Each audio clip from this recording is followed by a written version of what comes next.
22 अप्रैल को जम्मू कश्मीर के शांत और सुरमई पहलगाम में जो हुआ उसने पूरे भारत को झकझोर दिया। 26 निर्दोष नागरिकों की जान लेने वाली उस कायराना आतंकी हमले की जिम्मेदारी लेते हुए द रेजिस्टेंस फ्रंट यानी कि टीआरएफ ने खुद को एक बार फिर भारत का दुश्मन साबित किया। लेकिन अब इस हमले का जवाब केवल भारत की सरहद के भीतर से नहीं बल्कि 7 समंदर पार अमेरिका से भी आया है।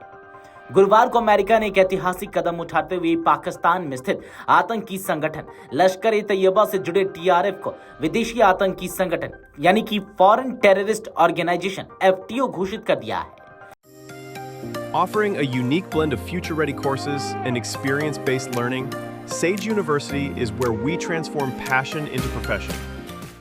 अमेरिकी विदेश मंत्री मार्को रूबियो ने प्रेस वार्ता में कहा कि यह निर्णय न केवल अमेरिका की राष्ट्रीय सुरक्षा को मजबूत करता है बल्कि यह भारत के साथ उसके रणनीतिक सहयोग का स्पष्ट संकेत भी है। विदेश मंत्री रूबियो ने कहा, पहलगाम हमला 2008 के मुंबई हमले के बाद भारत में नागरिकों पर हुआ सबसे बड़ा आतंकी हमला है।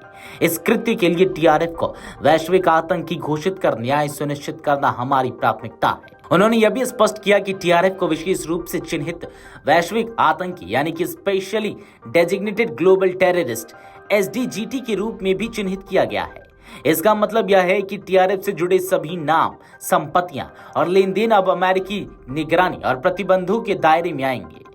भारत की राष्ट्रीय जांच एजेंसी एनआईए पहले ही टीआरएफ की मुखिया शेख सज्जाद गुल को पहलगाम हमले का मास्टरमाइंड बता चुकी है। सज्जाद गुल लंबे समय से पाकिस्तान अधिकृत कश्मीर यानी कि पीओजेके में बैठकर भारत में आतंकी गतिविधियों को संचालित करता रहा है। पिछले 2 वर्षों में टीआरएफ ने जम्मू कश्मीर, पुंछ, राजौरी और उधमपुर में हुए कई हमलों की जिम्मेदारी ली है। यह संगठन लश्कर ए तैयबा का एक ही आधुनिक और सोशल मीडिया संचालित मुखौटा माना जाता है। पहलगाम हमले के बाद देश में गुस्से की लहर थी, लेकिन भारतीय सेना ने बदले की भावना से नहीं, रणनीति से जवाब दिया। 6 और 7 मई की दरमियानी रात सेना ने ऑपरेशन सिंदूर के तहत पाकिस्तान अधिकृत कश्मीर के 9 आतंकी ठिकानों पर सर्जिकल स्ट्राइक जैसी सटीक कार्रवाई की। सेना के सूत्रों के अनुसार इस हमले में टीआरएफ के कई ट्रेनिंग कैंपस, कम्युनिकेशन हब और हथियारों के गोदामों को तबाह कर दिया गया। इन ठिकानों का संचालन सीधे लश्कर ए तैयबा की मदद से होता था। भारत ने सैन्य जवाब के साथ साथ कूटनीतिक मोर्चों पर भी पाकिस्तान को घेरने की रणनीति अपनाई। 51 सांसदों, पूर्व मंत्रियों, वरिष्ठ राजनयिकों और नौकरशाहों का एक प्रतिनिधि मंडल 33 देशों की राजधानी पहुंचा।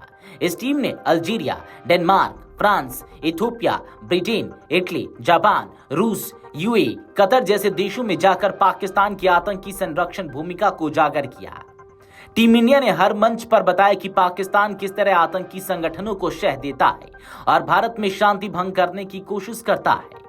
इस कार्रवाई के बाद संयुक्त राष्ट्र में भारत के स्थायी प्रतिनिधि ने बयान जारी कर कहा कि अमेरिका की यह घोषणा वैश्विक मंच पर आतंक के खिलाफ भारत के संघर्ष को मान्यता देती है। इससे भारत की जीरो टॉलरेंस नीति को अंतर्राष्ट्रीय सहयोग भी मिला है। भारत सरकार की कोशिश अब संयुक्त राष्ट्र में टीआरएफ को यूएन डेजिग्नेटेड टेरर ग्रुप घोषित कराने की है। इस प्रस्ताव को फ्रांस और ब्रिटेन का भी समर्थन मिलने की संभावना जताई जा रही है।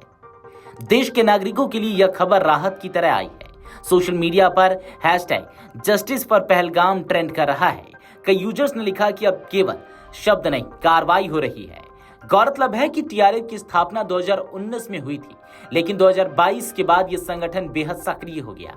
यह सोशल मीडिया पर फर्जी नामों से युवाओं को कट्टरपंथ के लिए बरगलाने में लिप्त है। भारत पहले से ही इस संगठन को प्रतिबंध कर चुका है। वीडियो डेस्क अमरउजाला.com। अगर आप ये वीडियो YouTube पर देख रहे हैं तो हमारे चैनल को सब्सक्राइब कर बेल आइकन दबाएं और Facebook पर देख रहे हैं तो हमारे पेज को लाइक करें।